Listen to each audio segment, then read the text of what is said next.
ஐந்து கரத்தனை ஆனை முகத்தனை இந்தின் இளம்பிறை போலும் எயிற்றனை நந்தி மகந்தனை ஞான கொழுந்தினை புந்தியில் வைத்து அடி போற்றுகின்றேனே. சைவத்தின் மேல் சமயம் வேறு இல்லை, அதில் சார் சிவமாம் தெய்வத்தின் மேல் தெய்வம் இல்லெனும் நான்மறை செம்பொருள் வாய்மை வைத்த சீர்திரு தேவாரமும் திருவாசகமும் உய்வை தரச் செய்த நால்வர் பொற்றாள் எம் உயிர் துணையே. பூழியர்கோன் வெப்பு ஒழித்த புகழியர்கோன் கடல் போற்றி ஆழிமிசை கண்மிதப்பில் அணைந்த பிறான் அடி போற்றி வாழி திருநாவலூர் வந்தொண்டர் பதம் போற்றி ஊழிமதி திருவாத ஊரர் திருத்தாள் போற்றி. நேசம் நிறைந்த உள்ளத்தால் நீளம் நிறைந்த மணிகண்டத்து ஈசன் அடியார் பெருமையினை எல்லா உயிரும் தொழையெடுத்து தேசம் உய்ய திருத்தொண்ட தொகை முன் பணிந்த திருவாளன் வாசமலர் மென்கடல் வணங்க வந்த பிறப்பை வணங்குவாம். தில்லைவாழ் அந்தனரே முதலாய சீர்படைத்த தொல்லையதாம் திருத்தொண்டர் தொகையடியார் பதம் போற்றி ஒல்லையவர் புராணகதை உலகறிய விரித்துரைத்த செல்வமலி குன்றத்தூர் சேக்கிழார் அடி போற்றி. சிவா திருச்சிற்றம்பலம். எல்லாம் வல்ல இறைவனுடைய திருவடிகளை என்னுடைய மனம் மொழி மெய்களினாலே வணங்கி மகிழ்கிறேன். 63 நாயன்மார்களுக்கும் அவர்கள் திருவடி சேர்ந்த நட்சத்திரத்தை பார்த்து அந்த நாளிலே தவறாது குருபூசை விழாவை நிகழ்த்தி கொண்டிருக்கிற அப்பர் அருள்நெறி மன்றத்தினுடைய உறுப்பினர்களுக்கும் அதை திறம்பட இயக்கி கொண்டிருக்கிற சாந்தா சண்முகம் அம்மையார் அவர்களுக்கும் எனது மனமார்ந்த நன்றியை தெரிவித்துக் கொள்கிறேன். இதிலே கலந்து கொண்டிருக்கிற அத்தனை அடியார் பெருமக்களுடைய திருவடிகளையும் என்னுடைய மனம் மொழி மெய்களினாலே வணங்கி மகிழ்கிறேன்.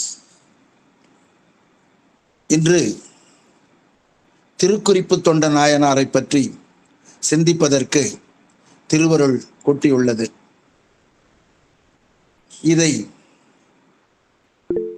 இந்த வரலாறு அனைவருடைய எண்ணத்திலும் இருந்தாலும் கூட அவர் திருவடி சேர்ந்த நன்னாள் என்பதனாலே அந்த வரலாற்றை மீண்டும் சிந்திப்பதற்கு திருவருள் வாய்த்துள்ளது. அதனை இப்பொழுது சிந்திக்க முற்படுகிறோம். சுந்தரர் பெருமானார் திருக்குறிப்பு தொண்டரை சொல்லுகிற பொழுது எந்த விதமான அடைமொழியும் இல்லாமல் திருக்குறிப்பு தொண்டர்தம் அடியார்க்கும் அடியேன் என்று குறிப்பிடுவார். அதை சற்றே விரித்து சொன்ன நம்பியாண்டார் நம்பி அவர்கள் திருக்குறிப்பு தொண்டருடைய ஊர், அவருடைய இனம், அவர் செய்த சாதனை ஆகியவற்றை ஒரு திருப்பாடலிலே குறிப்பிட்டிருக்கிறார்.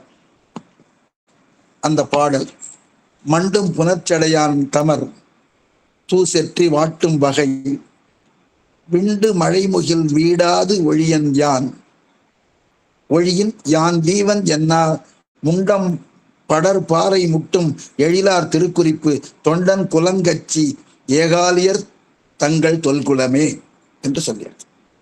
இதுல அவர் அழகா சொன்னார், கட்சி என்பது காஞ்சிபுரம், இவர் தோன்றிய குலம் ஏகாலி குலம். ஏகாலி என்பது வண்ணார் குலம் என்று இப்பொழுது சொல்கிறார்கள். அதை பழைய காலத்திலே ஏகாலி என்று சொன்னார்கள். அந்த குலத்திலே தோன்றியவர். அவர் என்ன செய்தார் என்று அவருடைய சாதனையை சொல்லுகிற பொழுது, விண்டு மழைமுகில் வீடாது ஒழியன், மேகத்திலே இருந்து பெய்யக்கூடிய மழையானது நிற்காமல் போனால் யான் வீவன், யான் விழுந்து படுவேன் என்று என்று முண்டம் படர்பாறை முட்டும், தன்னுடைய தலையை பாறையிலே முட்டி கொண்டிருக்கிற எழிலார் திருக்குறிப்பு தொண்டர் என்று நம்பியாண்டார் நம்பி அவர்கள் இந்த திருத்தொண்டர் திருவந்தாதியிலே சொல்லி இருக்கிறார்கள். சேக்கிழார் வழி அவருடைய வரலாற்றை பார்ப்போம் என்றால், முதலிலே அவர் 128 பாடல்களிலே திருக்குறிப்பு தொண்டருடைய வரலாற்றை சொல்கிறார். இந்த 128 பாடலிலும் 110 பாடல்கள் தொண்டை நாட்டினுடைய சிறப்பையும் காஞ்சிபுரத்தினுடைய சிறப்பையும் சொல்லியிருக்கிறார். மீதி 18 பாடல்களை மட்டும்தான் திருக்குறிப்பு தொண்டருடைய வரலாறு சொல்லப்பட்டிருக்கிறது. ஏன் அப்படி சொன்னார் அப்படின்னு கேட்டா, ஒருவேளை அவர் பிறந்தது தொண்டை நாட்டில் உள்ள குன்றத்தூர் என்பதனால் இருக்கலாம், அல்லது உமையம்மையே வந்து இறைவனை நினைத்து தவம் செய்த காஞ்சிபுரம் இருக்கின்ற நாடு தொண்டை நாடு என்பதனாலே சொல்லி இருக்கலாம் என்று கருத வாய்ப்பு உள்ளது. எப்படி இருந்தாலும் 110 பாடல்களிலே தொண்டை நாட்டினுடைய சிறப்பையும் அதிலே இருக்கிற காஞ்சிபுரத்தினுடைய சிறப்பையும் சேக்கிழார் பெருமான் மிகவும் அற்புதமாக விளக்கி இருக்கிறார். அதுல சுருக்கமா ஒரு சிலவற்றை சொல்லிவிட்டு நான் வரலாற்றிற்குள் செல்லலாம் என்று கருதுகிறேன். முதல்ல அவர் அந்த தொண்டை வளநாடு சான்றோர் உடைத்து என்கின்ற ஒரு பழமொழி உண்டு. சேர நாடு வேழமுடைத்து, பாண்டிய நாடு முத்துடைத்து, சோழ வளநாடு சோறுடைத்து என்று சொல்வதைப் போல இங்கே தொண்டை வளநாடு சான்றோர் உடைத்து என்கிற ஒரு பழமொழி உண்டு. அங்கே பழையனூர் என்கிற ஊரிலே 70 வேளாளர்கள் சேர்ந்து ஒன்றாக இருந்திருக்கிறார்கள். அங்கே ஒரு இளைஞர் வருகிறார். கையிலே ஒரு வீர வாளுடனும் ஒரு குழந்தையுடனும் வருகிறார். அவர் வந்து அந்த வேளாளர்களும் சொல்கிறார், என்னுடைய மனைவியை நான் கொன்றுவிட்ட காரணத்தால் அவர் பேயாக இருந்து என்னை கொல்ல வேண்டும் என்று துரத்தி கொண்டு வருகிறார்கள். நான் ஒரு மாந்திரிகரை பார்த்து வீரவாள் வாங்கி இருக்கிறேன். அது என்னிடம் இருக்கும் வரை அந்த பேய் என்னை ஒன்றும் செய்துவிட முடியாது என்று சொல்லிவிட்டு இந்த ஊரிலே வந்து தஞ்சம் புகுகிறார். அந்த 70 வேளாளர்களும் இங்கே இருங்கள், எந்த பேயும் உங்களை ஒன்றும் செய்து விடாது, நாங்கள் பார்த்து கொள்கிறோம் என்று சொல்லி அந்த வீரவாளை வாங்கி கொண்டு அவரையும் அந்த குழந்தையையும் ஒரு வீட்டிலே தங்க வைத்திருக்கிறார்கள். அதற்கு எதிரிலே இவர்கள் தங்கியிருக்கிறார்கள். அப்படி இருந்தும் கூட அந்த பேயானது அந்த இளைஞனையும் அந்த குழந்தையையும் கொன்று விடுகிறது. அந்த 70 வேளாளர்களும் தம்மிடம் அடைக்கலம் புகுந்த ஒருவரை நம்மால் காப்பாற்ற முடியாமல் போய்விட்டதே என்று தங்களுடைய உயிரை மாய்த்து விட்டார்கள் என்று அந்த பழையனூர் வரலாறு சொல்கிறது. அந்த பழையனூர் அமைந்த நாடு தொண்டை நாடு என்று சேக்கிழார் எடுத்தவுடனே பதிவு செய்கிறார். மேலும் காமாட்சி அம்மை சிவபெருமானை பிரிந்து தவம் செய்து மீண்டும் அவரை அடைந்தது என்கிற பெருமையும் உடையது இந்த தொண்டை நாடு. அதோடு மட்டுமில்லை, சங்க காலத்திலே குறிஞ்சி, முல்லை, மருதம், நெய்தல் என்ற 4 வகையான நிலங்களாக பிரித்து நமது தமிழர்கள் அதை வழிபட்டு வந்தார்கள். தொண்டை நாட்டினுடைய ஒவ்வொரு பகுதியையும் அற்புதமாக விளக்கி இருக்கிறார். உதாரணமாக சொல்ல புகுந்தால் குறிஞ்சி என்பது மலையும் மலை சார்ந்த இடமும். அதை விளக்குகிற போது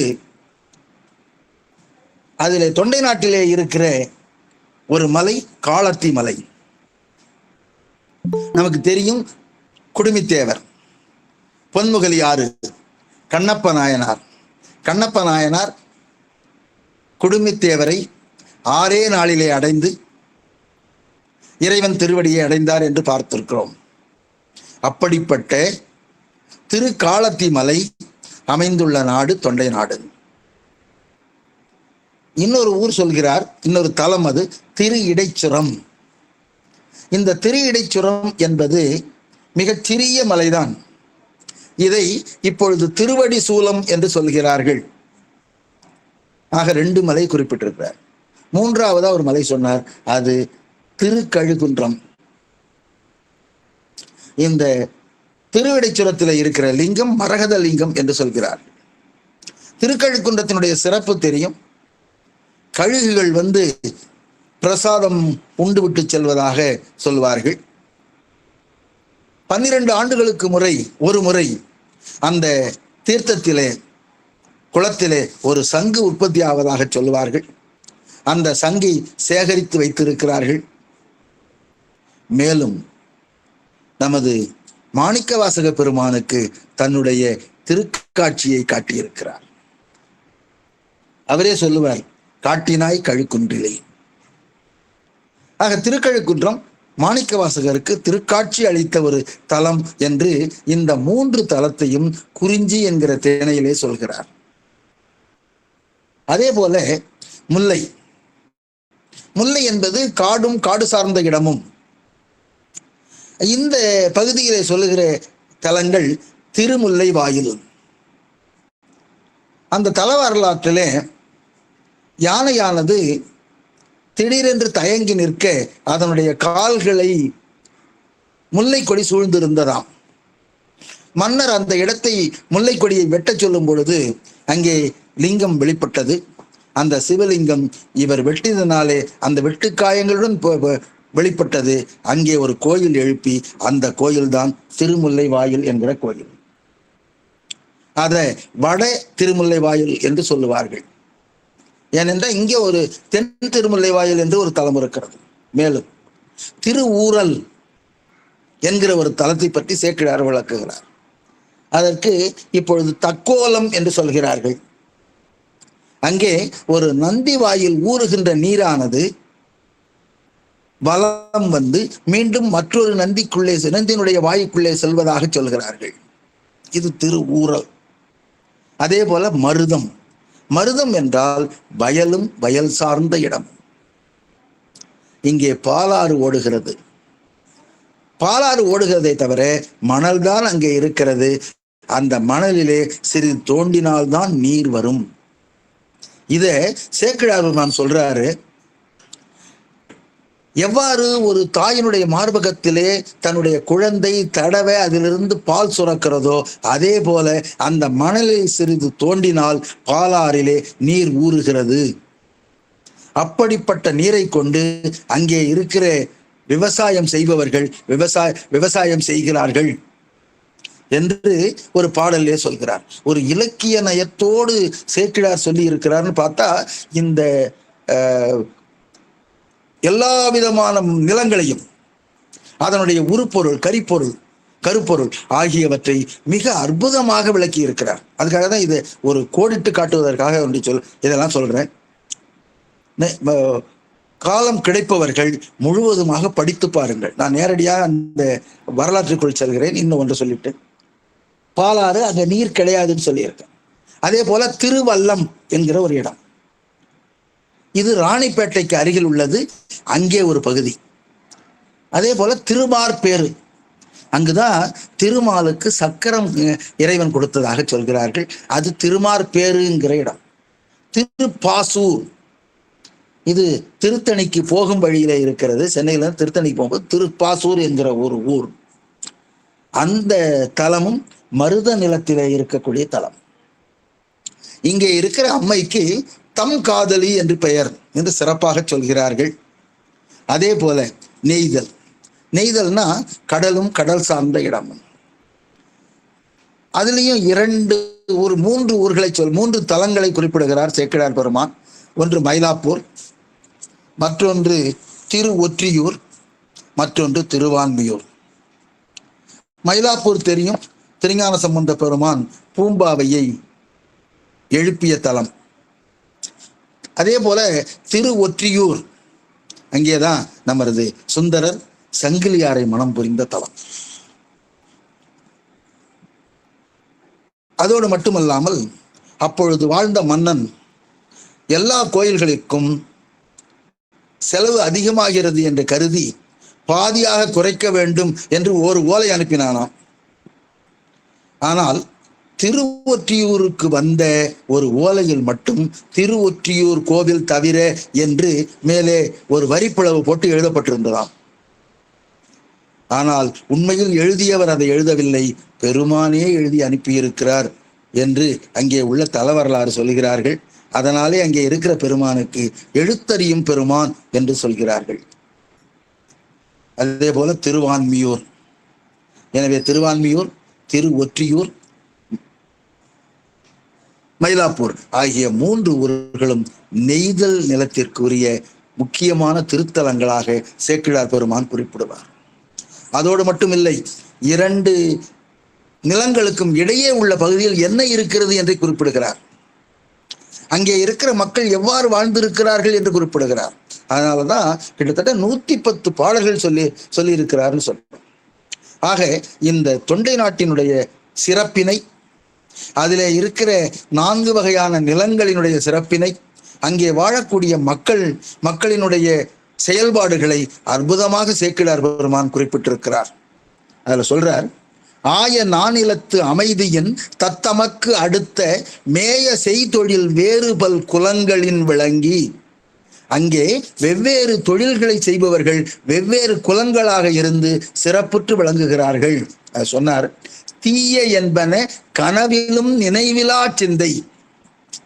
ஆக தீமைங்கிறது கனவுல கூட நினைக்க மாட்டாங்களாம். அதான் சொல்றார், தீய என்பன கனவிலும் நினைவிலா சிந்தை தூய மாந்தர்வாழ் தொண்டை நாட்டு இயல் சொல்வரைத்தோ.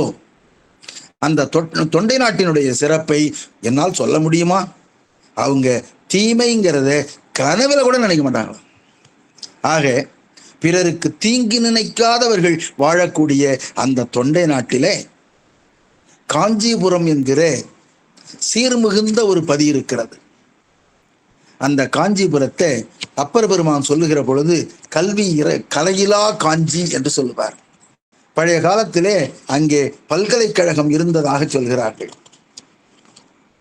அப்படி பல்கலைக்கழகம் இருந்ததாக இருக்கக்கூடிய காஞ்சிபுரம், உமையம்மை வந்து இறைவனை தவம் செய்து பெற்றது. அப்படிப்பட்ட காஞ்சிபுரத்தில் நமது நாயன்மார் தோன்றி இருக்கிறார். அது சொல்ல போறார்.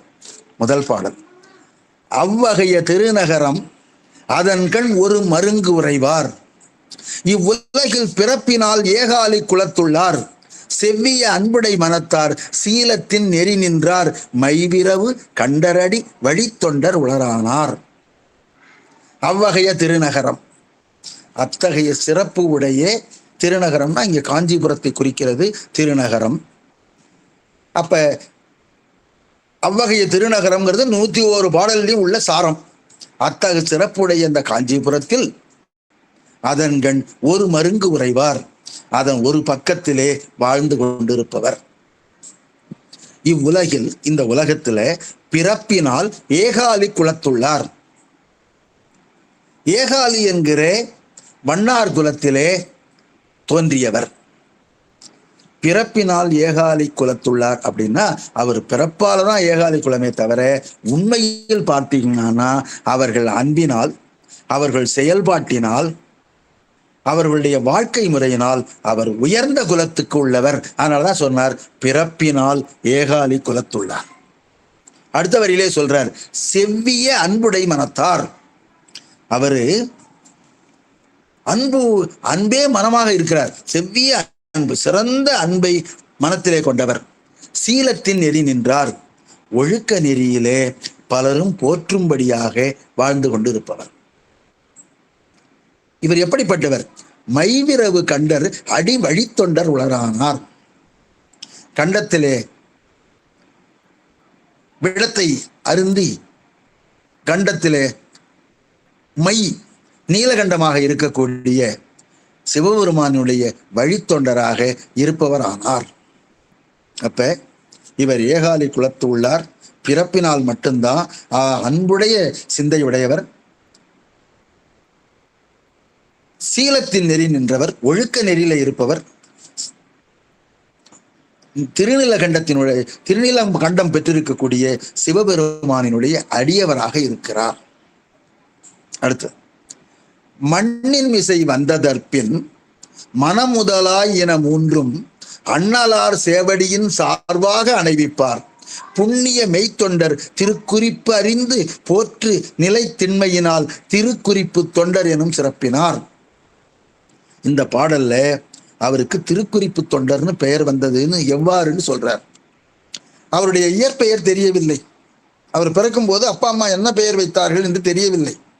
அவருக்கு திருக்குறிப்பு தொண்டர்னு எப்படி பெயர் வந்தது சொல்றார். மண்ணின் மிசை வந்ததற்பின் அவர் என்னைக்கு இந்த மண்ணில் பிறந்தாரோ அன்னையிலிருந்து மனம் முதலாயின மூன்றும், மனம் முதலாயின மூன்றுனா மனம், மொழி, மெய் ஆகிய மூன்றும் அண்ணலார் சேவடியின் சார்பாக அணைவிப்பார். இந்த மூன்றினுடைய செயலுமே இறைவனுடைய திருவடி சார்பை பெற்றே இருக்கிறது. மனம் முதலாயின மூன்றும் அண்ணலார் சேவடியின் சார்பாக அணைவிப்பார். ஆக அவருடைய மனம் பார்த்தீங்கன்னா இறைவனுடைய திருவடியையே நினைந்து கொண்டிருந்தது. இறைவனுடைய புகழையே சொல்லிக் கொண்டிருந்தது அவருடைய மொழி. அது மாதிரி உடம்பு பார்த்தீங்கன்னா இறைவனுடைய திருவடிக்கு என்னென்ன தொண்டு செய்ய முடியுமோ அவ்வளவும் செஞ்சுக்கிட்டு இருந்தது. வள்ளலார் சொல்லுவார், அப்பா நான் வேண்டுதல் கேட்டு அருள் புரிதல் வேண்டும், எப்பாரும் எப்பதமும் யாங்கனும் நான் சென்றேன், எந்தை நினது அருட்புகழை இயம்பியிடல் வேண்டும், பெருமை பெரு நினது புகழ் பேச வேண்டும் சொல்லுவார் இல்லையா. அந்த மாதிரி அவர் மொழியால் இறைவனை பற்றியே பேசினார், மனத்தால் இறைவனை பற்றியே சிந்தித்தார், உடம்பால இறைவனுக்கே தொண்டு செய்தார். அதான் சொல்றார், மனம் முதலாயின மூன்றும் அண்ணலார் சேவடியின் சார்பாக. எதுவாக இருந்தாலும் அவருடைய திருவடியின் சார்பாகத்தான் பேசுவார், அணைவிப்பார் என்று சென்று சேர்ப்பார். புண்ணிய மெய்த்தொண்டர், புண்ணிய மெய்த்தொண்டர்னா சிவபுண்ணியம் செய்து உண்மையான தொண்டர்களாக இருப்பவர்களுடைய குறிப்பு அறிந்து, அவர்களுடைய குறிப்பை அறிந்து பார்க்கிறாரு. பார்த்த உடனே ஓ இவர் இப்பொழுது நீர் கேட்கிறார் போல இருக்கிறது, நீர் வெட்கி உடையவராக இருக்கிறார் அப்படின்னு அவருடைய குறிப்பு அறிஞ்சி அவருக்கு ஏவல் செய்கிறார், பணிவிடை செய்கிறார். அப்படி பணிவிடை செய்யக்கூடியவராக இருக்கிறதுனால குறிப்பறிந்து போற்று நிலை திண்மையினால் உறுதியான மெய்த்தொண்டு செய்வதனால திருக்குறிப்பு தொண்டர் என்னும் சிறப்பினார். அவருக்கு திருக்குறிப்பு தொண்டர் என்று பெயர் வந்தது. அப்ப அவர் என்ன பண்ணுவாரு, அடியார்களை பார்க்கிறார், அவர்களுடைய குறிப்பை அறிந்து கொள்வார், அறிந்து கொண்டு அவருக்கு ஏற்ப இவர் பணிவிடை செய்வார். அதனாலதான் இவருக்கு பேரு திருக்குறிப்பு தொண்டர்னு பேர். திருவள்ளுவர் 133 அதிகாரத்துல 2 அதிகாரத்து தலைப்பு ஒன்றாகவே இருக்கிறது. அதுக்கு குறிப்பு அறிதல்னு ஒரு தலைப்பு. அது பார்த்தீங்கன்னா பொருட்பால்லையும் இருக்கும், காமத்துப்பால்லையும் இருக்கும். பொருட்பால்ல இருக்கிற குறிப்பு அறிதல்னா அமைச்சருக்கும் அரசருக்கும் அந்த குறிப்பு அறியும் பண்பு இருக்க வேண்டும். அரசர் தான் நினைப்பதை அப்படியே முழுவதுமாக எல்லோர் முன்னிலையும் வாயால் சொல்லிவிட முடியாது. அப்ப அவரிடம் இருக்கிற அமைச்சர் அவரை பார்த்து, அவருடைய கண்ணை பார்த்து, அவர் குறிப்பை அறிந்து அதற்கு ஏற்றாற் போல் செய்ய வேண்டும். தன்னுடைய பணியை அரசர் என்ன நினைக்கிறார், அவருடைய குறிப்பு அறிந்து செயல் செய்ய வேண்டும். ஆக அரசருக்கும் அமைச்சருக்கும் உள்ள குறிப்பறிதலை பொருட்பாலிலே சொல்லுவார். இங்க காமத்துப்பாலுக்கு வருவோம். காமத்துப்பால்ல பாத்தீங்கன்னா தலைவனும் தலைவியும் ஒருவரை பார்க்கிற பொழுது தலைவன் தலைவியனுடைய குறிப்பையும் தலைவி தலைவனுடைய குறிப்பையும் அறிந்து செயல் செய்ய வேண்டும். அதை அவர் காமத்துப்பால்ல வச்சிருக்கிறார். அங்க சொல்லுவார், கண்ணோடு கண்ணினை நோக்கொக்கின் வாய் சொற்கள் என்ன பயனும் இல்லை. 2 பேருடைய கண்களும் பார்த்து கொண்டால் வாய் சொல்லால என்ன பயன் இருக்கிறது? வாய் சொற்களை விட அதிகமான சொற்களை அவை சொல்லும். இங்க அதே மாதிரிதான் சொல்லுவார் பொருட்பால்ல, குறிப்புணர்வாரை உறுப்பினுள் யாது கொடுத்தும் கொளல். ஆக குறிப்பு உணர்வார் இருக்கணும். அப்படிப்பட்ட அமைச்சரை உறுப்பினுள் அப்படின்னா தாங்கிட்ட இருக்கிற படை, குடி, கூழ், அமைச்சு, நட்பு, அரண் 6 உறுப்பு இருக்குல்ல, அந்த உறுப்புல ஏதேனும் ஒன்றை கொடுத்து ஒரு குதிரையோ யானையோ அல்லது செல்வமோ எது கொடுத்தாலும் சரி, உறுப்பினுள் யாது கொடுத்தும் கொள்ளல். ஏதாவது ஒன்றை கொடுத்து அந்த குறிப்பு அறிவாரை பெற்றுக்கொள்ள வேண்டும் அப்படின்னு ஒரு திருக்குறள். அந்த திருக்குறள் குறிப்புணர்வாரை உறுப்பினுள் யாது கொடுத்தும் கொள்ளல்.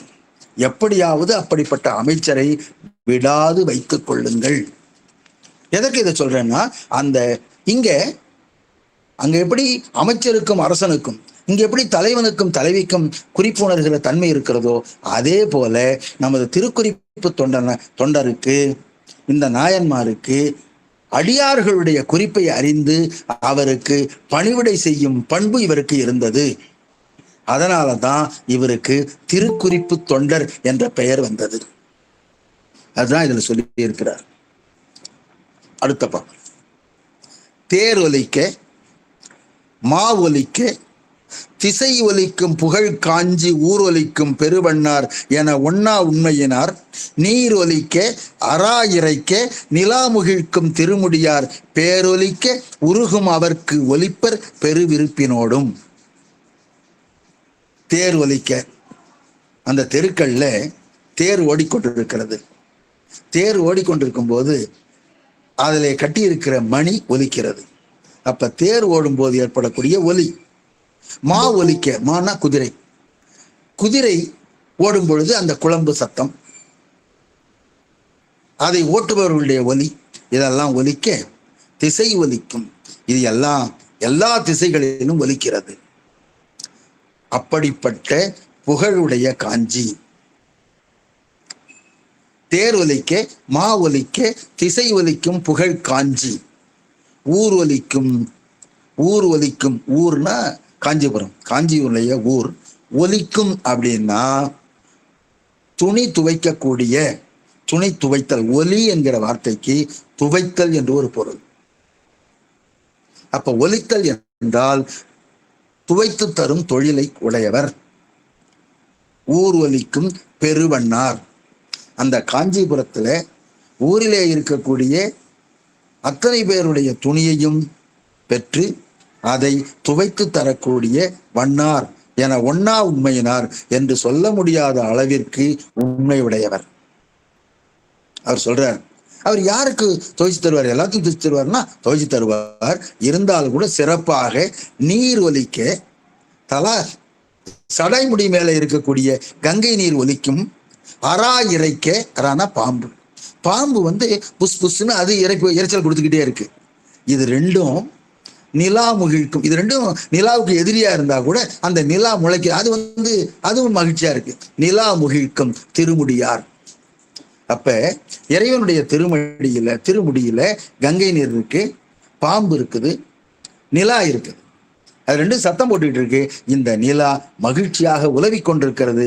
அப்படிப்பட்ட திருமுடிகளை உடைய பெருமானினுடைய பேர் ஒலிக்க, அவனுடைய பெயரை சொன்னால் உருகும். அவர் பேரை சொன்ன உடனே அனலிடைப்பட்ட மெழுகு போல உருகுபவர்கள் இருக்கிறாங்க இல்லையா, உருகும் அவருக்கு ஒலிப்பர். அவருக்கு துணியை துவைத்து தருவார். ஆக ஒலித்தல், ஒலிப்பர் என்றால் துணி துவைத்து தருபவர். இப்பெல்லாம் இந்த வார்த்தையெல்லாம் நமக்கு மங்கி போச்சு. ஒலித்தல் அப்படிங்கிறது துணி துவைத்தல் என்கிற பொருளில் வரவில்லை. அது அந்த சொற்கள் இப்ப காணா போயிடுச்சு. ஒலிப்பர் பெருவிருப்பினோடும், மிகுந்த மகிழ்ச்சியோட. யார் ஒருவர் சிவபெருமானுடைய பெயரை கேட்ட உடனே உருகிற அன்பர்கள் இருக்கிறாங்க இல்லையா, அவங்களுக்கு பெருவிருப்போடும் பெருந்த மகிழ்ச்சியோ, பெருமையான மகிழ்ச்சியோடு அவர்கள் துணியை துவைத்து தருவார். அப்ப இந்த உருகுதல் அப்படின்னு சொன்னா நம்ம திருவம்பாவில் சொல்லாங்க இல்லையா, தென்னா என்னா முன்னம் தீசேர் மெழுகொப்பாய். தென்னாளுடையன்னு சொல்றதுக்கு முன்னாடியே தென்னான்னு சொல்லும் போதே தீக்கு பக்கத்திலே சேரக்கூடிய மெழுகை போல உருகுபவர்கள் இருக்கிறாங்க. அப்படிப்பட்ட அடியார்களுக்கு தான் இவர் துணியை வாங்கி துவைத்து தருவார் இந்த திருக்குறிப்பு தொண்டர். இன்னொரு இடத்துல மாணிக்கவாசகர் சொல்லுவார், வெள்ளந்தாழ் விரிசடையாய் விடையாய் விண்ணோர் பெருமானை என கேட்டு வேட்ட நெஞ்சாய் பள்ளந்தாழ் உருபுணலில் கீழ்மேலாக பதைத்துருகும் அவர் நிற்க என்னை ஆண்டாய்க்கு உள்ளம்தாள் நின்று உச்சி அளவும் கண்ணாய். அப்ப நம்ம உடம்பு பூரா கண்ணா இருந்து நெஞ்சா இருந்து உருகி கண்ணீர் பூரா ஒழுகுனா கூட நீங்க செய்திருக்கிறதுக்கு கைமாறு இல்லையே அப்படின்னு மாணிக்கவாசர் சொல்லுவார் இல்லையா. அந்த மாதிரி உருகக்கூடிய அடியவர்களுக்கு இவர் என்ன பண்றார், துணியை வாங்கி துவைத்து தருவார். இதுதான் இதில் சொல்றார். அடுத்த பாடல். தேசுடைய மலர்கமல சேவடியார் அடியார்தம் தூசுடைய துகள் மாசு கழிப்பார் போல் தொல்லை வினை ஆசுடைய மலமூன்றும் அணையவரும் பெரும் பிறவி மாசுதனை விட கழிந்து வருநாளில் அங்கொரு நாள். அங்கொரு நாள்னா ஒரு குறிப்பிட்ட நாள்ல என்ன பண்றாரு இவரு, தேசுடைய மலர்கமல சேவடியார். தேசுனா ஒளி பொருந்திய, தேஜஸ்ன்னு சொல்றாங்களா அது. தேசுடைய மலர்கமல சேவடியார் இப்படிப்பட்ட சிறந்த அடியினை திருவடிகளை உடைய சிவபெருமானினுடைய அடியார்தம் தூசுடைய துகள் மாசு, அவருடைய துணியில இருக்கிற மாசு, மாசுனா குற்றம், அழுக்கு, இந்த அழுக்கினை கழிப்பார் போல் அவர் கழிக்கிறவர் மாதிரி துவைக்கிறாரு. அதனால அந்த அழுக்கு நீங்குகிறது.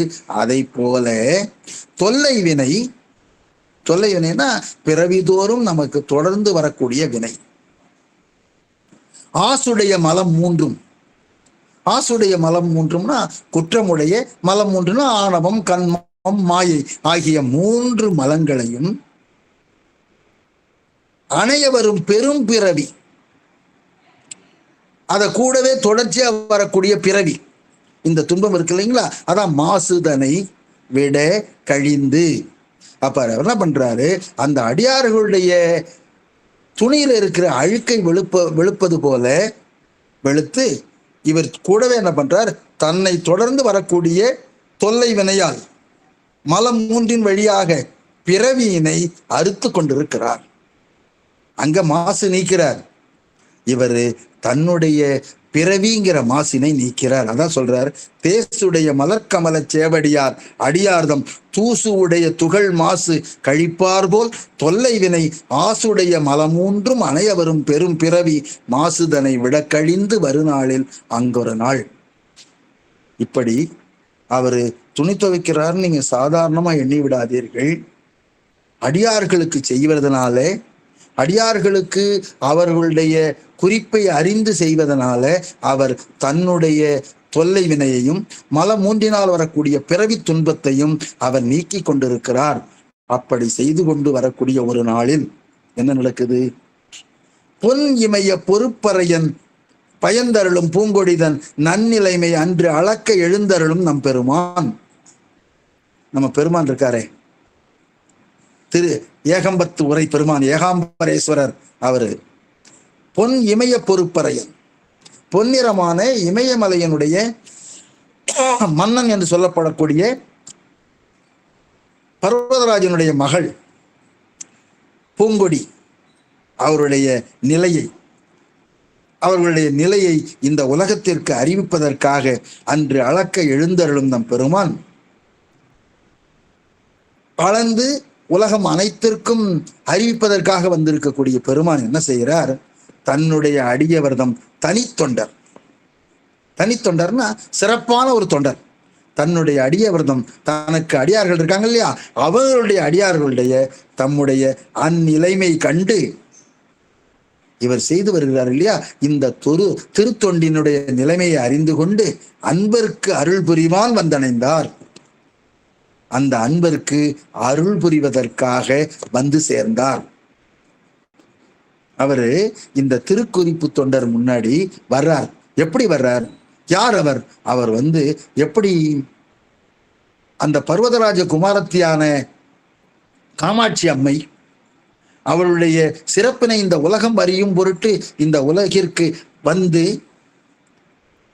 அறியும் பொருட்டாக செய்த சிவபெருமான் இந்த அடியாருடைய சிறப்பையும் இந்த உலகிற்கு காட்டுவதற்காக அந்த இடத்திலே அணைவார், வந்து சேர்ந்தார். எப்படி வந்து சேர்ந்தார், அவருடைய கோலம் எப்படி இருக்கிறது என்று அடுத்த பாடல்ல விவரிக்க போறார். சீதமலி காலத்து அவர் வருகிற காலம் குளிர்காலம். சீதம்னா குளிர், சீதமலினா குளிர் மிகுந்த காலம்.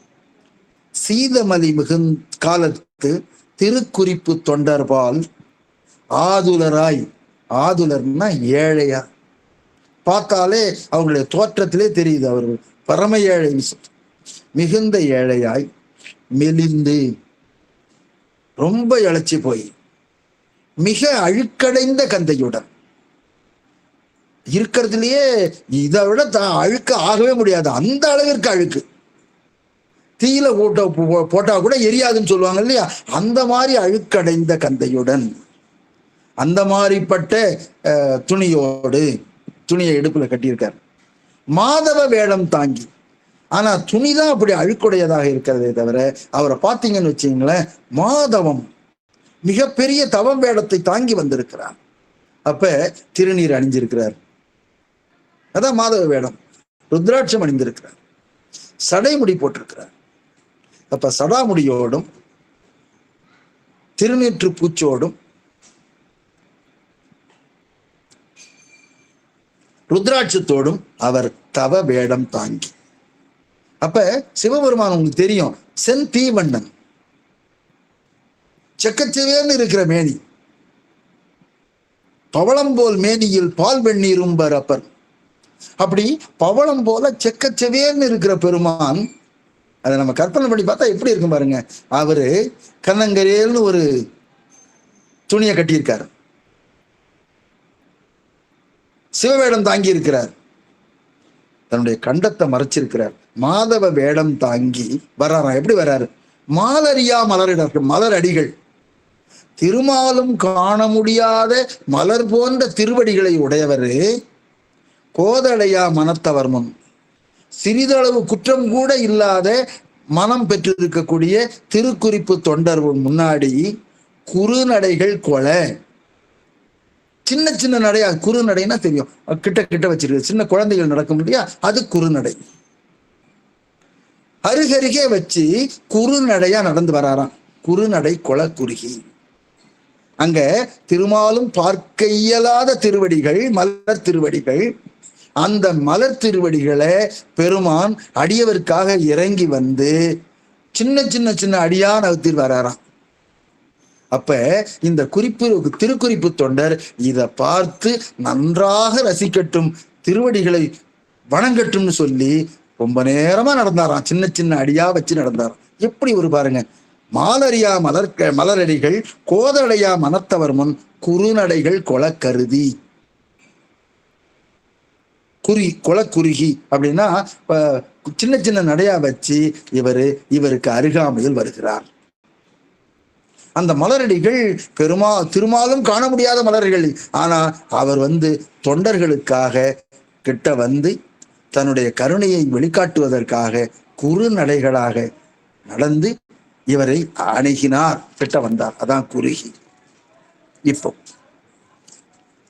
அழகா சொல்றார், திருமேனி வெந்நீரு திகழ்ந்தொளிரும் கோலத்து கருமேகமென அழுக்கு கந்தையுடன் எழுந்தருளி வருமேனி அருந்தவரை கண்டு மனம் மகிழ்ந்து எதிர்கொண்டு உருமேவும் மயிர்ப்புலகம் உளவாக பணிந்தெழுந்தார். இவரை பார்த்தார். பார்த்த உடனே திருமேனி முழுவதும் வெந்நீர், பல பல பலன்னு இருக்கு சொல்லுவார் இல்லையா, கண் திகைப்பிப்பது நீர். பார்த்த உடனே அப்படியே கண்ணெல்லாம் எப்படி இருக்கும், அப்படி இருக்கான். திகழ்ந்து ஒளிரும் கோலத்து, இந்த கோலத்தை பார்த்த உடனே கூடவே அதுவும் சொல்றாரு, அவர் துணியும் பார்க்கிறாராம். கருமேகமென அழுக்கு கந்தையுடன் எழுந்தருளி, இந்த வெள்ளை வெளியேறு வெண்ணீற்று கோலத்துல இருக்கிறவரு இடையில கருப்பா ஒரு துணியை கட்டி இருக்கிறாரு. அதை பார்த்துட்டு எழுந்தருளிய வருமேனி அருந்தவரை, இப்படி வரக்கூடிய உடம்பை கொண்டவராகிய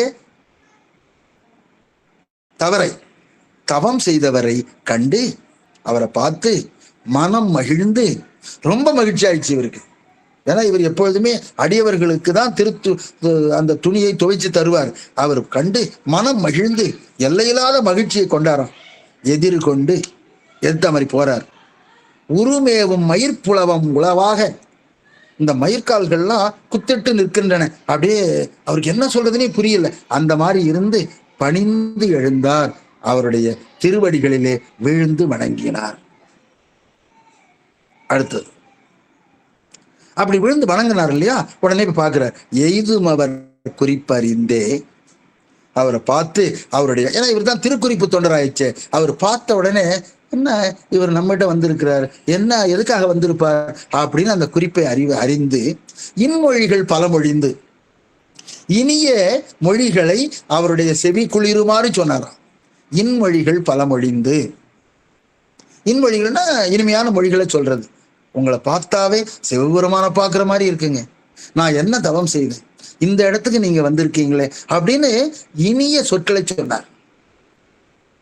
இனிய சொற்களை சொல்லி பலமொழிந்துன்னு சொன்னார். இன்மொழிகள் பலமொழிந்து செய்தவத்தீர், தவம் செய்யக்கூடியவர்களே, திருமேனி இழைத்திருந்தது என்ன உங்க திருமேனி இப்படி இழைச்சி போயிருக்குதே அப்படின்னு வருத்தத்தோட கேட்டாராம். என்ன இப்படி இழைச்சி போயிருக்கீங்க என்று கை தொழுது, இரண்டு கையையும் எடுத்து கூப்பி அப்ப கை தொழுதார். கேட்டார், ஏங்க இப்படி இழைச்சிட்டீங்க, இப்படி மேனி இழைச்சி போச்சே அப்படின்னு கேட்டாராம். அப்ப தன்னுடைய அன்பின் மேலிட்டினால அந்த வார்த்தை கேட்டிருக்கிறார். கந்தையினை தந்தருளு கழுவ பார்த்துட்டு கேட்டாராம், அந்த துணிய கொடுங்க, கந்தையினை தந்தருளும் கழுவ, அந்த துணிய கொடுங்க, அதை துவைச்சு தாரேன் என மைதிகள் கண்டம் கறந்த மாதவத்தோர் அருள் செய்தார் அப்படின்னு கேட்ட உடனே இந்த கண்டத்தை கறந்து வைத்து மறைத்து வந்திருக்கிற மாதவத்தோர் அருள் செய்வார் அவர் சொல்ல ஆரம்பிச்சார். கந்தையினை தந்தருளும் கழுவ, இந்த கழுவங்கிற சொல்லுக்கு ஒரு அன்பர் சொன்னார், உங்களுக்கு கேள்விப்பட்டிருப்பீங்கன்னு நினைக்கிறேன். நம்ம அருணை வடிவேல் முதலியாருடைய சன் ஒருத்தர் பாலராவாயர்னு, அவர் அடிக்கடி மொரிஷியஸ் தீவுக்கு சொற்பொழிவுக்கு போவாராம். அங்க போன உடனே முத போயிருக்காரு. போன உடனே உங்க துணியை கொடுங்களேன் கழுவுவோம் அப்படின்னு கேட்டாராம். அப்ப இவருக்கு சிரிப்பு வந்துருச்சா, என்ன இது தட்டுதான் கழுவுன்னு சொல்லுவோம், துணியை கழுவுன்னு கேட்கிறாரே அப்படின்னுட்டு இவர் சிரிச்சாராம். பக்கத்துல இருங்க, ஏங்க நாங்க தவறா சொல்லிட்டோமா அப்படின்னு. இல்ல சேக்கிழாருடைய தமிழை நீங்க தான் பயன்படுத்துறீங்க, சேக்கிழார் தான் திருக்குறிப்பு தொண்டர்ல கந்தையினை தந்தருளும் கழுவ என்று சொல்லி இருக்கிறார். ஆக கழுவ, ஆக நாம மறந்துட்டோமோ இல்லையோ, வெளிநாடுகளிலே அந்த தமிழ் இன்னும் நிலைத்திருக்கிறது என்பதற்காக இதை சொல்கிறேன். அப்ப தந்தருளும் கழுவ, ஆக இந்த துணியை கழுவுவோம் என்று கேட்டாராம். அப்படி கேட்ட உடனே அவர் பெருமான் அருள் செய்கிறார். சார், பெருமான் நேரா பேசியிருக்கார் பாருங்க. அப்ப எவ்வளவு அன்பு பார்த்தார். இக்கந்தை அழுக்கேறி எடுக்க உணாது எனினும், இந்த ஆடையானது அழுக்கேறி போச்சு, எடுக்க உணாது, அதனாலதான் நான் எடுக்காம அப்படியே வச்சிருக்கிறேன். எனினும் என் மெய்கொண்ட குளிர்க்கு உடைந்து விட மாட்டேன். என் உடம்புல குளிர் இருக்கு, அதனாலவே இத விடுறதுக்கு எனக்கு மனசு இல்லை. இப்ப இந்த கந்தைங்கிறத சில செய்திகள் சொல்லணும். கந்தை அப்படின்னா நாம கந்தல்னு நினைச்சுக்க கூடாது. கந்தல்னா நிறைய கிழிஞ்சிருக்கிற பகுதியை கந்தல்னு சொல்லுவோம். ஆனா கந்தை என்பது துறவிகள் அணியக்கூடிய ஆடை, அதுதான் கந்தை. ஒரு பழமொழி உண்டு, கந்தையானாலும் கசக்கி கட்டு, கூழானாலும் குளித்து குடி. கந்தைனா துறவிகள் உடுத்திருக்கக்கூடிய உடை. கந்தையானாலும் கசக்கி கட்டுன்னா அவர்கள் கட்டியிருக்கிற உடையாக இருந்தாலும் கூட, ஏன்னா அவர்கள் துவராடை கட்டி இருப்பார்கள் சிலர், அதுவா இருந்தா கூட அதை துவைச்சு கட்டு அப்படிங்கிறதுக்காக அதை கசக்கி கட்டுன்னு சொன்னாங்க. ஆக கந்தைனா உடை என்று ஒரு பொருள். இன்னும் சிறப்பாக துறவிகள் அணிந்திருக்கிற உடை. அதிலும் குறிப்பாக நம்ம திருநாவுக்கரசு பெருமானை பார்த்தீங்கன்னா தெரியும், அந்த படத்துல முழங்கால் வரைக்கும் கட்டியிருப்பார், முழங்கால் வரைக்கும் தான் கட்டியிருப்பார். அதுக்கு தான் சரியான பெயர் கந்தை. அப்ப கந்தை என்பதை நம்ம கந்தல் கிழிந்ததுன்னு நினைச்சுக்கப்படாது. கந்தைனா துறவிகள் உடுத்தும் உடை, அது முழங்கால் வரைக்கும் கட்டி இருக்கிற கந்தை. அதுதான் கந்தையினை தந்தருளும் கழுவ என்று சொன்னார். குளிர்க்கு உடைந்து விடமாட்டேன் மேற்கடல் பால் அக்குன்றம் வெங்கதிரோன் அடைவதன் முன் தருவீரேல், கை கொண்டு போய் ஒலித்து கொடுவாரும் கடிது என்றார். சிவபெருமான் அந்த மெய்த்தவ வேடத்துல சொல்றார், இது ரொம்ப அழுக்காதான் இருக்கு, ஆனா எனக்கு குளிர் தாங்க முடியல, என் உடல் தாங்கல, அதனால நீ என்ன பண்ற, இந்த மேற்கடல் மேற்கு திசையில கடல்ல கதிர் மறையறதுக்குள்ளால போய் சேருவதற்கு முன் தருவீரேல், அப்படி தருவதாக இருந்தால் கண்டிஷன் போட்டிருக்காரு கரெக்டா, கை கொண்டு போய் இதை எடுத்துக்கொண்டு போய் ஒலித்து கொடுவாரும், அதை துவைத்து கொண்டு வாருங்கள் கடிது என்றார். அப்ப பெருமானே சொல்றார், இன்று மாலை வரைக்கும்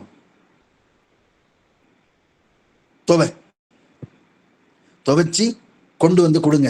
எப்ப கொடுக்க, எதுக்குள்ள கொடுக்கணும்? இந்த செங்கதிரோன் சூரியனான பண்றவன் மேற்கு திசையிலே மலையிலே மறைவதற்கு முன்னர் கொடுப்பதாக இருந்தால் தருவீரேல் கை கொண்டு போய் ஒலித்து கொண்டு வாருங்கள் அப்படின்னு சொன்னார். உடனே இவர் கேட்டாரு, தந்தருளும் இக்கந்தை கொடுங்க. நான் அதுக்குதான் இருக்கேன், அடியவர்களுக்கு தொண்டு செய்யறதுக்காக தான் இருக்கிறேன். நீங்க குறிப்பறிஞ்சு கேட்டேன், நீங்க இப்படி சொல்லிட்டீங்க, நான் கொடுக்குறேன். தந்தருளும் இக்கந்தை தாழாதே ஒலித்துன்னா துவைத்துன்னு சொன்னான். அப்ப ஒலித்து உமக்கு இன்னைக்கு அந்திபடுவதன் முன்னம் தருகின்றேன். அந்தினா மாலை பொழுதுக்குள்ளால உங்களுக்கு நான் தர்றேன். தந்தருளும் இக்கந்தை தாழாதே ஒலித்து உமக்கு இன்று அந்திபடுவதன் முன்னம் தருகின்றேன் என அவரும் அப்படின்னு இவர் சொன்னார். உடனே அவர் என்ன சொல்றார், கந்தை இது ஒலித்து உனக்கி கடிது இன்றே தாரீரேல். சரி, ஒரு நாள் தர முடியலன்னு வச்சுக்கோ, இன்னைக்கே அதை துவைச்சி காய வச்சு விரைவா என்கிட்ட கொடுக்க முடியலன்னா தாரீரேல் இந்த உடற்கு இடர் செய்தீர், இந்த உடம்புக்கு நீ துன்பத்தை செய்யக்கூடிய பாவம் உன்னை அடையும்.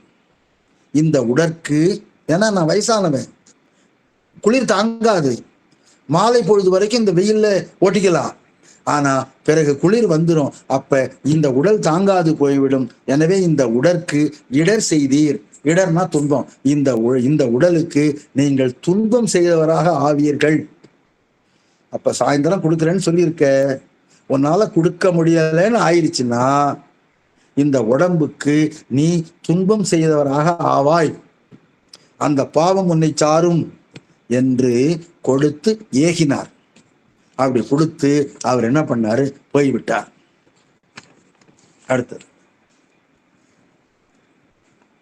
அவர் என்ன செய்யறார், குறித்த பொழுதே ஒலித்து கொடுப்பதற்கு நாம சொன்ன மாதிரி சாயந்தரத்துக்குள்ளால கொடுக்கணும் என்பதற்காக, ஒலித்து கொடுப்பதற்கு, துவைத்து கொடுப்பதற்காக கொடுபோந்து எடுத்துக்கொண்டு போய் வெறித்தடநீர் துறையின்கண் மாசெறிந்து, அந்த வண்ணார்கள் ஏகாலி துவைக்கக்கூடிய இடத்துக்கு துறைன்னு பேர். அதுல இறங்கி பழக்கமா இருக்கும். அந்த இடத்துல அங்க ஒரு பெரிய பாறை இருக்கும், அந்த பாறையில தான் துவைப்பாங்க. துறையின்கண் மாசு எரிந்து அதை நல்லா அடிச்சு துவைச்சி மிக புழுக்கி அதை திரும்பவும் வெள்ளாவில வச்சு வேக வைத்து, ஏன்னா ரொம்ப அழுக்கு இருக்குன்னா அதை என்ன பண்ணுவாங்க, உவர் மண்ணோட கலப்பாங்க. அந்த துணியை நல்லா கலந்து பிசைஞ்சு அதை திரும்பவும் வேவிப்பாங்க, அவிப்பார்கள். அதான் புழுக்குதல்னா அவிக்கிறதுன்னு, வேக வைத்தல். அதனாலதான் அரிசிக்கு புழுங்கல் அரிசின்னு சொல்றோம். புழுக்கிறதுனால மிக புழுக்கி திரும்பி வேக வைத்து பிரித்து ஒலிக்க, மீண்டும் என்ன பண்றாரு, திரும்பி துவைக்கிறார். ஏன்னா அந்த அளவுக்கு அழுக்கு. துறையின்கண் மாசு எரிந்து மிக புழுக்கி பிரித்து ஒலிக்க புகும் அளவில் அப்படி துவைக்கிறாரு. கொண்டு போய் உணக்கிறாரு, திரும்ப துவைக்கிறார். துவைச்சிக்கிட்டு இருக்கும்போது பெரும்பகல் போய், பெரும்பகல்னா பெரிய பகல்னா இந்த மத்தியானம் 12 மணில இருந்து சாயந்தரம் 4:30 5 மணி வரைக்கும் போய் பின்பகலாய், பிற்பகல் வந்துருச்சு. அந்த காலை பகல்லாம் போயிருச்சு, மேல போயிருச்சு. இப்ப பிற்பகல் வந்துருச்சு. வந்த உடனே மரிக்கரத்தார் திருவருளால் மழை எழுந்து பொழிந்திடமால், மானை கையிலே வைத்திருக்கக்கூடிய இறைவனுடைய திருவருளினாலே மழை பொழிய தொடங்கியது. அப்ப மழை தொடங்கிச்சு. இவரும் நினைச்சிட்டு இருக்காரு நல்லதான் வெயில் அடிக்குது, நாம இதை துவைச்சி காய வச்சு அவர் சாயந்தரத்துக்குள்ள கொடுத்துருவோம்னு நம்ம நினைச்சோம். ஆனால் இவர் மழை பொழிஞ்ச உடனே இவருக்கு என்ன பண்றதுன்னு தெரியல. அவர் சொல்றார், திசை மயங்க வெளியடைந்த செருமுகிலின் குழாம் மிடைந்து மிசை சொரியும் புனல்தாரை விழிநுழையா வகை மிடைய அசையுடைய மனத்தன்பர் அறிவு மறந்து அருந்தவர்பால் இசைவு நினைந்து அழிந்து இனி யான் என் செய்கேன் என நின்றார். திசை மயங்கன்னா திசையே தெரியல, எந்த திசைன்னு தெரியாத அளவுக்கு கும்மிருட்டா இருக்கு. வெளியடைந்த செறிமுகிலின், செறிந்த முகில், முகில்னா மேகம், செறிந்த முகில் வெளியடைந்த இந்த வானவெளியை அடைந்த கூடிய மிகச் செறிவான மேகம் குழாம் மிடைந்து எல்லாம் ஒன்றா கூடி மிசை சொரியும் புனல் தாரை, அந்த இடத்துல தார தார தாரையா மழை கொட்டின்றே இருக்கு. அது எப்படி இருக்கான், விழி நுழையா வகை மிடைய, நம்ம கண் பார்வை கூட அந்த பக்கம் போக முடியாத அளவுக்கு தாரை தாரையா ஊத்துது. விழி நுழையா வகை மிடைய அசையுடைய மனத்தன்பர், அசைனா துன்பம், துன்பம் உடைய மனத்து அன்பர், துன்பம் பெற்ற மனத்தை உடைய நமது திருக்குறிப்பு தொண்ட நாயனார் அறிவு மறந்து அருந்தவர்பால் இசைவு நினைந்து அழிந்து, அவர்கிட்ட நாம சொல்லியிருக்கமே, அது ஒப்புத்துட்டு இருக்கமே, அந்த ஒப்பு என்ன ஆகிறது என்று அழிந்து ஒன்றும் பண்ண முடியாம இனி யான் என் செய்கேன். அந்த அருந்தவம் உடையவராக இருக்கிறாரு, அவர்கிட்ட நம்ம சொல்லிட்டோமே, இந்த மாதிரி மழை விடமாட்டேங்குது, என்ன செய்யறது அப்படின்னு என நின்றார். என்ன என்று செய்வது அறியாது நின்றார். பார்த்தார், ஓவாதே பொழியும் மழை ஒரு கால் விட்டு ஒழியும். சரி, தொடர்ச்சியா மழை பெஞ்சிட்டு இருக்கு, கொஞ்ச நேரம்னா விடாமையா போகுது, பார்ப்போம் அப்படின்னு ஓவாதேன்னா இடைவிடாது பொழியும் மழை ஒரு கால் விட்டு ஒழியும், எப்பயாவது ஒரு தடவை விடாதா என காவாலி திருத்தொண்டர் தனி நின்றார். இந்த கபாலத்தை ஏந்திய சிவபெருமான் இருக்கார் இல்லையா, அவருடைய தொண்டர், தனித்தொண்டர் திருத்தொண்டர் தனி நின்றார். இவர் தனியா நிற்கிறார், யாரும் இல்லை. ஏன்னா மழை பெருந்துச்சு, எல்லாம் போயிட்டாங்க, இவர் மட்டும் இந்த ஸ்பெஷல் அப்படின்னு சொல்லுவாங்க இல்லையா, அந்த மாதிரி தனி நின்றார். விடக்கானார். சரி, எப்பயாவது விடும், அப்ப நாம உணர்த்தலாமான்னு பார்த்தா விடக்கானார். மழை விடுற மாதிரி அறிகுறியே தெரியல. மேவாறு போல் கங்குல் வர, கங்குல்னா இருட்டு, இரவு வர ஆரம்பிச்சிச்சு. எது போலன்னா மேவாறு போல், மேவார்னா பகைவர், பகைவர் வருவதை போல இரவு வந்ததாம். மேவாறு போல் கங்குல் வர, இரவு வந்துருச்சு. மேவார்னா பகைவர், பகைவர் எப்படி சொல்லாம கொள்ளாம வருவாங்களோ அதே போல இருளானது வந்து விட்டது. மெய்குளிரும் விழுத்தவர்பால் ஆ ஆ என் குற்றேவல் அழிந்தவா என விழுந்தார். இப்ப நம்ம துணியை அவரு கொடுக்க போறதில்லை, அவருடைய உடம்பு குளிரிலாலே நடுங்க போகிறது. அவர் மேலான தவம் உடையவர், என்னுடைய குற்றேவல் அழிந்து போயிற்றே, நான் என்ன செய்வேன், அவருக்கு செய்ய வேண்டிய அந்த பணிவிடை அழிய போகிறதே என விழுந்தார். மெய்குளிரும் விழுத்தவர்பால் ஆ ஆ என் குற்றேவல் அழிந்தவா என விழுந்தார்.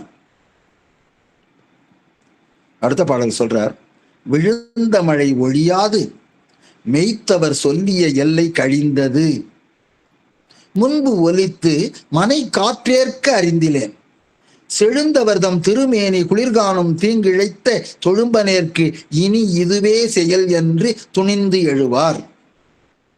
விழுந்த மழை ஒழியாது, அந்த மழையானது நிற்காம பெய்து கொண்டே இருக்கிறது. மெய்த்தவர் சொல்லிய எல்லை, அவர் சொன்னார் இல்லையா, இந்த சூரியன் கடல்ல விழறதுக்கு முன்னாடி நான் கொடுன்னு சொன்னார் இல்லையா, சொல்லிய எல்லை கழிந்தது, முடிஞ்சு போச்சு. முன்பு ஒலித்து, அதுக்கு முன்னாடி நான் அதை காய வச்சு அதை துவைத்து மனை காற்றேற்க, நான் வீட்டிலேயே காய வச்சிருந்தா கூட அந்த காத்துல இது காஞ்சிருக்கும். மனை காற்றேற்க அறிந்திலேன், வீட்டிலேயே காத்துல உலர விட்டுருந்தா கூட இந்நேரம் காஞ்சிருக்கும், அது கூட அறிவில்லாம போயிடுச்சு, அறியாம போயிட்டனே. செழுந்தவர்தம் திருமேனி, அந்த செழுமையான தவமுடையவராக இருக்கிறாரே, அவருடைய உடம்பானது குளிர்காணும் தீங்கு இழைத்த அவருடைய குளிராலே நடுங்கக்கூடிய தீங்கினைக்கு காரணமாகிவிட்டேனே, தொழும்பனேற்கு இனி இதுவே செயல், நான் இன்னமே செய்யக்கூடிய ஒரே ஒரு செயல் இனிமேல் இதுதான் என்று துணிந்து எழுவார். ஒரு முடிவோட எழுச்சார். முடிவே எழுச்சார்னா சரி என்ன செய்யறதுன்னு முன்னாடி கவலையோட இருந்தாரு. இப்ப என்ன பண்ணாரு, நான் இதான் செய்வதற்கு அப்படின்னு ஒரு முடிவு எடுத்துக்கொண்டு எழுந்தார். எழுந்து கந்தை புடைத்திட எற்றும் கற்பாறை மிசை தலையை சிந்தை எடுத்தெற்றுவன் என்று அணைந்து செழும் பாறை மிசை தம் தலையை புடைத்தெற்ற அப்பாறை தன் மருங்கு வந்து எழுந்து பிடித்ததணி வளைத்தழும்பர் மலர்ச்சங்கை. பிடித்தது அணிவளை தழும்பர் மலர்ச்சங்கை. இப்ப பாருங்களேன், கந்தை புடைத்திட எற்றும் கற்பாறை. இந்த துணியெல்லாம் தினந்தோறும் அந்த கற்பாறையில தான் துவைப்பார் அவர். அந்த கற்பாறை மிசை அதன் மேல தலையை சிந்தை எடுத்தெற்றுவர். இந்த தலையை அதன் மேல மோதி நான் தெற்ற போகிறேன். அப்ப இவ்வளவு நாளா நான் துணியை துவைச்சிட்டு இருந்தேன், இப்ப என்னுடைய தலையே துவைக்க போறேன், அதுல போய் மோத போறேன் அப்படின்னு சொல்லி என்று அணைந்து செழும் பாறை மிசை, அந்த பாறையினுடைய அருகிலே சென்று தம் தலையை புடைத்தெற்ற, தன்னுடைய தலையை வேகமா போய் மோதினார். அடுத்தவன் தலையை நம்ம ஈஸியா கொண்டு இடிச்சு தள்ளி கொண்டு மோதலாம். ஆனா நம்முடைய தலையே மோதணும்னா எவ்வளவு துணிச்சல் இருக்கணும் பாருங்க, பயம் இல்லாம இருக்கணும். போய் வேகமா தலையை போய் அந்த கற்பாறையில மோதினார். அதான் சொல்றார், சிந்தை எடுத்தெற்றுவன் என்று அணைந்து செழும் பாறை மிசை தம் தலையை புடைத்தெற்ற. அதுல போய் மோத, அது அந்த பாறையில மோதினா என்ன, அவன் தலை ரெண்டா புலந்துரும். அப்பாறை தன் மருங்கு, அந்த பாறைக்கு பக்கத்துல இருந்து வந்து எழுந்து பிடித்தது. என்ன பிடித்தது? அணிவளை தழும்பர் மலர்ச்சங்கை. ஒரு மலர் போன்ற ஒரு சிவப்பான கரம், அதுல வளை தழும்பு இருந்தது. அந்த அணி வளையலை உடைய ஒரு கையானது அந்த பாறைக்கு பக்கத்துல இருந்து அந்த தலைக்கும் பாறைக்கும் நடுவுல வந்து இவரு இதை பிடிச்சது, வந்து எழுந்து அந்த தலையை பிடிச்சது. அப்ப பாருங்களேன், பாறைக்கு பக்கத்துல இருந்து ஒரு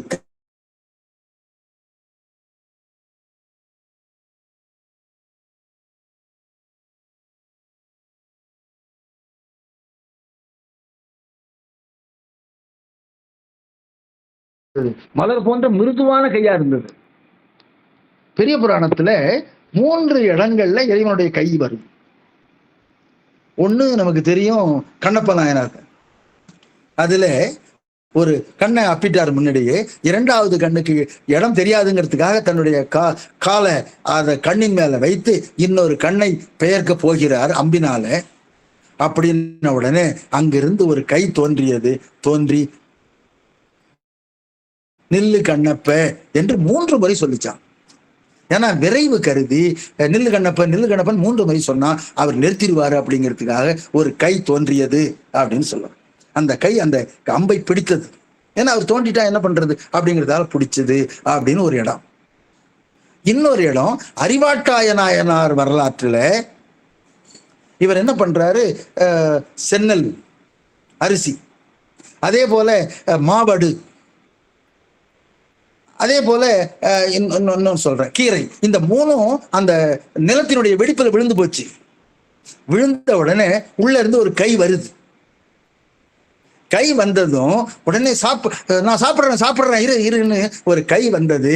வரும்போது சாப்பிட்றேன்னு சொன்னது மட்டும் இல்ல, அந்த மாவடுவை விடேல்னு சத்தத்தோட அதை இறைவன் சாப்பிட்டாராம். இந்த 2லையும் சிறப்பு என்னன்னா, அங்க வந்து குடுமி தேவர் வந்தார், இங்க வந்து தில்லை நடராசர் வந்தார், இங்க வந்து நம்ம ஏகாம்பரேஸ்வரரே வந்தார். அதை நம்ம யோசிக்கணும். அப்ப அந்த கை, தடுக்கும் கை, ஏகாம்பரேஸ்வரரே வந்தார். அது ஒரு சிறப்பு இல்லையா? எப்படி ஏகாம்பரேஸ்வரன் தெரிஞ்சது? அவர்கள் காமாட்சி அம்மை இவரை நினைந்து தவம் செய்கிற பொழுது மணலாலே லிங்கம் பிடித்து வழிபட்டு கொண்டிருந்தார். கம்ப நதி பெருகி வந்தது இறைவனுடைய திருவருளால. இவர் கையால் தடுத்து பார்த்தார், இருந்தும் மிதந்து வந்தது. வந்தவுடனே மணல் லிங்கம் கரைந்து விடுமே என்பதற்காக, அவருக்கு முன்னால் நாம் சென்று விட வேண்டும் என்பதற்காக இறைவனை கட்டி தழுவினார். இறைவன் குழைந்து கொடுத்தார். அவ்வாறு குழைந்து கொடுக்கும் பொழுது ஏகாம்பரேஸ்வரருக்கு முளைத்தடமும்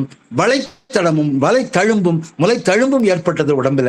அந்த வளைத்தழும்பு தான் இந்த கையிலே இருந்தது. அதனாலதான் வளைத்தழும்பர் மலர்ச்சங்கை பிடித்தது.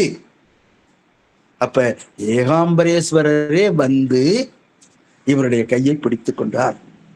எவ்வளவு சிறப்பு பாருங்க. மேல சொல்றார். இப்போ பிடிச்ச உடனே வான் நிறைந்த புனல் மழை போய் மேல இருந்து மழை பெஞ்சிட்டு இருந்தது, அது நின்று போச்சு, மாறி போச்சு. எப்படி போகுது? மலர் மழையாய் இடமருங்கு, அப்படியே மலர் மழையா தூவ ஆரம்பிச்சிச்சு. வான் நிறைந்த புனல் மழை போய் மலர் மழையாய் இடமருங்கு தேன் நிறைந்த மலர் இதழி திருமுடியார் ஒரு விடையின் மேல் நிறைந்த துணைவியோடும் வெளி நின்றார். இவர் என்ன பண்றாரு? உடனே பார்த்தார் இல்லைங்களா, இவர் வந்து வெளி நின்றார். வான வெளியிலே சிவபெருமான், அதான் தேன் நிறைந்த மலர் இதழி திருமுடியார் பொறு விடையின் மேல நிறைந்த துணைவியுடன் உமையம்மையோடு வெளி நின்றார். வெளியில வந்து அதாவது வானவெளியில நின்றார். மெய்த்தொண்டர் தான் நிறைந்த அன்புருக கை தொழுது தனி நின்றார். அவர் வெளி நின்றார், இவர் தனி நின்றார். தான் நிறைந்த அன்புருக, நிறைந்த அன்போடு தான் என்ன பண்ணாரு? கை தொழுது தனியாக நின்றார். பெருமான் வந்து உமையோடு வெள்ளை விடை மேல் வெளி நின்றார். பார்த்தார். இப்போ முன்னவரை நேர் நோக்கி முக்கண்ணர் இந்த முன்னாடி நிற்கிறார் இல்லையா, அவரை பார்த்து நேரா பார்த்து 3 கண்ணுடைய சிவபெருமான் சொன்னார், உலகம் நின்னிலைமை அறிவித்தோம். இந்த 3 உலகத்திலையும் உம்முடைய வரலாறு தெரியும். அந்த அளவுக்கு எல்லாத்துக்கும் சொல்லியாச்சு. நீ என்ன பண்ற? இனி நீடிய நம் மண்ணுலகு பிரியாது வைகுவாய். நீடியன்னா ரொம்ப நாளைக்கு, நிலமிசை நீடு வாழ்வார்னு சொல்லுவார் இல்லையா, அந்த மாதிரி நீண்ட நாள் நம் மண்ணுலகு பிரியாது வைகுவாய். நான் இருக்கக்கூடிய உலகம் இருக்கு இல்லையா, சிவலோகம், அந்த சிவலோகத்துல மண்ணுலகுனா நிலை பெற்று இருக்கக்கூடிய உலகத்துல பிரியாது, என்றும் பிரியாமல் வைகுவாய்னா வாழ்ந்து வருவாயாக என அருளி.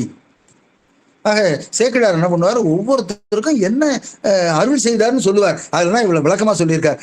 உலகம் உன்னுடைய வரலாறு நான் சொல்லியிருக்கிறேன், எல்லா தொண்டர்களுக்கும் உன்னை பற்றி தெரிந்து கொண்டது. நீ என்ன பண்ணு? நான் வாழ்ந்து கொண்டிருக்கிற சிவலோகத்துக்கு வந்து பிரியாது வைகுவாய் என அருளி அந்நிலையே எழுந்தருளி அணி ஏகாம்பரம் அடைந்தார். காஞ்சிபுரத்துல ஏகாம்பரம் என்கிற அந்த திருத்தலத்தை அடைந்தார். அப்ப இவருக்கு கிடைத்த அருள் சாலோகம். சாலோகம் என்றால் சிவபெருமான் இருக்கக்கூடிய உலகத்திலே நாமும் வாழ்வது சாலோகம். சாமீபம்னா அவருக்கு அருகாமையில் இருக்கிறது சாமீபம். சாரூபம்னா இறைவனுடைய உருவத்தையே பெறுவது சாரூபம். சாயுச்சியம்னா சிவனாகவே, அதாவது சிவபெருமானுடைய அம்சமாகவே மாறி ஏதாவது ஒரு உலகத்துல இருக்கிறது, அது வந்து சாயுச்சியம். அது சரியை, கிரியை, யோகம், ஞானம் என்கிற 4 படிநிலைகளிலே அமைவது. இவருக்கு சாலோக பதவி அளிக்கப்பட்டது என்பதை இந்த பாடலிலே சொல்லி இருக்கிறார். முன்னவரை நேர் நோக்கி முக்கண்ணர் மூவுலகும் நின் நிலைமை அறிவித்தோம். நீயும் இனி நீடிய நம் மண்ணுலகு பிரியாது வைகுவாய் என அருளி அந்நிலையே எழுந்தருளி அணி ஏகாம்பரம் அடைந்தார். அடுத்தது உடனே அவர் என்ன பண்ணுவார்? வழக்கம் போல இதுக்கு ஒரு முடிவு சொல்லி அடுத்த நாயன்மாரை பத்தி சொல்றதுக்காக ஒரு பாடல் எழுதியிருப்பார். அதுல ஒரு வரி சொல்றார், சீர்நிலவு திருக்குறிப்பு தொண்டர் திருத்தொழில் போற்றி. அவருடைய தொழில் அடியார்களுடைய துணியை துவைத்து சலவை செய்து தரக்கூடிய தொழில், அதை திருத்தொழில் என்று சொல்கிறார். காரணம் என்ன என்றால் இவருடைய தொழில்தான், அதில் அவர் காட்டக்கூடிய பக்தி தான், அடியவருக்கு செய்த தொண்டுதான் அவரை சாலோகத்திற்கு அனுப்பியது என்பதனாலே அதற்கு காரணமாக இருந்த இந்த தொழிலை திருத்தொழில் என்று சொல்லி அதனை போற்றி, சீர்நிலவு திருக்குறிப்பு தொண்டர் திருத்தொழில் போற்றி அதை போற்றுவோம் என்று சொல்லி அவர் இந்த வரலாற்றை இந்த பாடலே முடிக்கிறார். இதனுடைய அடுத்த பகுதி செண்டேஸ்வர நாயனாரை பற்றி சொல்லுகிறார். எனவே இதுகாரும் நாம் திருக்குறிப்பு தொண்டர் என்ற ஏகாலி இனத்தை சார்ந்த அன்பினால் மற்ற எல்லாரையும் விட உயர்ந்த தொண்டினை அடியார்களுக்கு செய்து இறைவனே தம்முடைய திருவடி நோக இந்த மண்ணுலகத்திற்கு வந்து திருமாலும் காண முடியாத திருவடிகளை மிக குறுகிய நடையாக வைத்து இவருக்கு சாலோக முக்தி அளித்த பெருமானினுடைய பெருங்கருணையை நினைத்து திருக்குறிப்பு தொண்ட நாயனாருடைய திருவடிகளை நாம் தொழுது வணங்கி போற்றி விடைபெறுகிறேன். நன்றி, வணக்கம். இதற்கு இந்த வாய்ப்பளித்த அம்மையார் அவர்களுக்கு மீண்டும் ஒரு முறை நன்றி கூறி விடைபெறுகிறேன். நன்றி, வணக்கம். ஆறிரு தடந்தோள் வாழ்க, அறுமுகம் வாழ்க, வெற்பை கூறுசை தனிவேல் வாழ்க, குக்குடம் வாழ்க, செவ்வேள் ஏரிய மெய்ஞை வாழ்க, யானைதன் அணங்கு வாழ்க, மாறிலா வள்ளி வாழ்க, வாழ்க சீர் அடியாரெல்லாம். சிவாய நம, சிவாய நம, சிவாய நம.